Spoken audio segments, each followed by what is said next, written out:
Even the most motivated of us, you, me, Tony Robbins, can feel unmotivated at times. In fact, sometimes we get into such a slump that even thinking about making positive changes seems too difficult. But it's not hopeless. With some small steps, baby ones in fact, you can get started down the road to positive change. Yes, I know, it seems impossible at times. You don't feel like doing anything.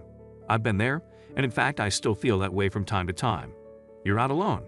But I've learned a few ways to break out of a slump, and in this video, we'll take a look at those.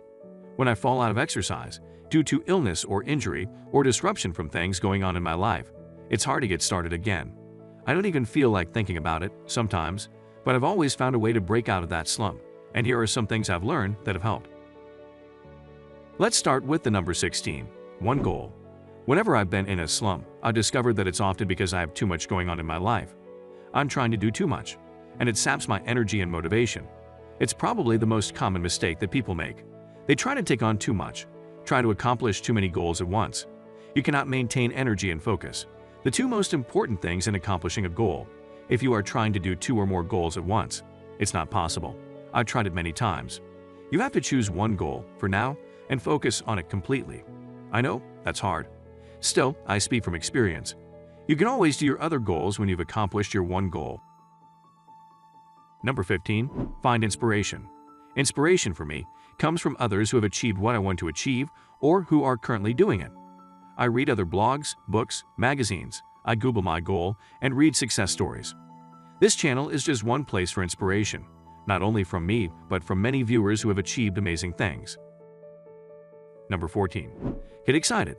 This sounds obvious, but most people don't think about it much.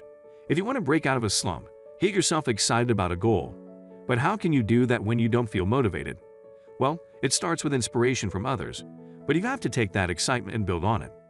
For me, I've learned that by talking to my wife about it and to others, and reading as much about it as possible, and visualizing what it would be like to be successful, and seeing the benefits of the goal in my head, I get excited about a goal. Once I've done that, it's just a matter of carrying that energy forward and keeping it going. Number 13, build anticipation. This will sound hard, and many people will skip this tip, but it really works. It helped me quit smoking after many failed attempts. If you find inspiration and want to do a goal, don't start right away. Many of us will get excited and want to start today.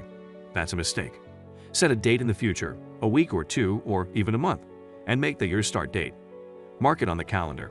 Get excited about that date. Make it the most important date in your life. In the meantime, start writing out a plan.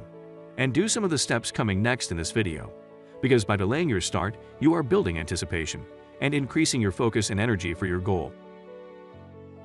Number 12, post your goal. Print out your goal in big words. Make your goal just a few words long, like a mantra. Exercise 15 minutes daily and post it up on your wall or refrigerator.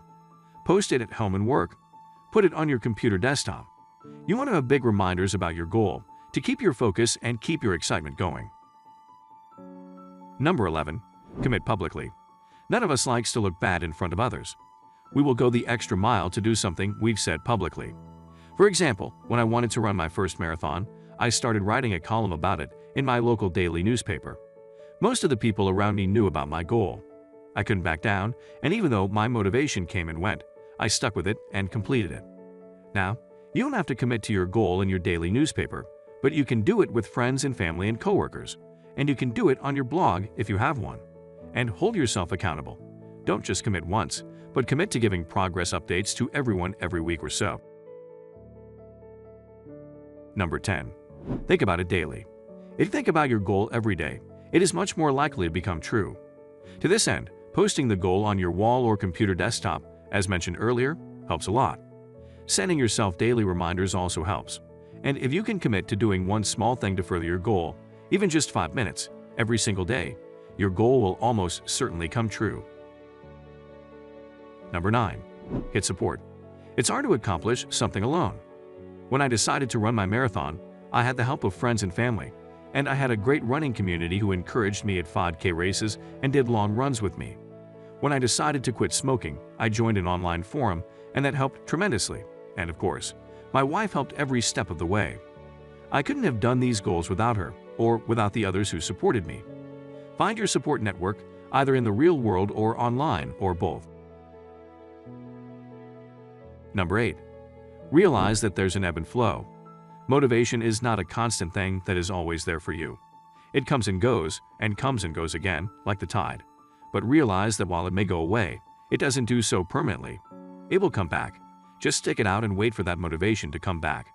In the meantime, read about your goal, ask for help, and do some of the other things until your motivation comes back. Number 7. Stick with it. Whatever you do, don't give up. Even if you aren't feeling any motivation today or this week, don't give up. Again, that motivation will come back. Think of your goal as a long journey, and your slump is just a little bump in the road. You can't give up with every little bump. Stay with it for the long term, ride out the ebbs, and surf on the flows, and you'll get there. Number 6. Start small, really small. If you're having a hard time getting started, it may be because you're thinking too big. If you want to exercise, for example, you may be thinking that you have to do these intense workouts 5 days a week. No, instead, do small, tiny, baby steps. Just do 2 minutes of exercise. I know, that sounds wimpy, but it works. Commit to 2 minutes of exercise for 1 week. You may want to do more, but just stick to 2 minutes. It's so easy, you can't fail. Do it at the same time, every day. Just some crunches, 2 push-ups, and some jogging in place. Once you've done 2 minutes a day for a week, increase it to 5 and stick with that for a week. In a month, you'll be doing 15 to 20. Want to wake up early? Don't think about waking at 5 a.m. instead. Think about waking 10 minutes earlier for a week. That's all. Once you've done that, wake 10 minutes earlier than that. Number 5. Build on small successes. Again, if you start small for a week, you're going to be successful. You can't fail if you start with something ridiculously easy. And you'll feel successful and good about yourself. Take that successful feeling and build on it with another bitty step. Add 2 to 3 minutes to your exercise routine, for example. With each step, and each step should last about a week, you will feel even more successful. Make each step really, really small, and you won't fail. After a couple of months, your tiny steps will add up to a lot of progress and a lot of success. Number 4. Read about it daily.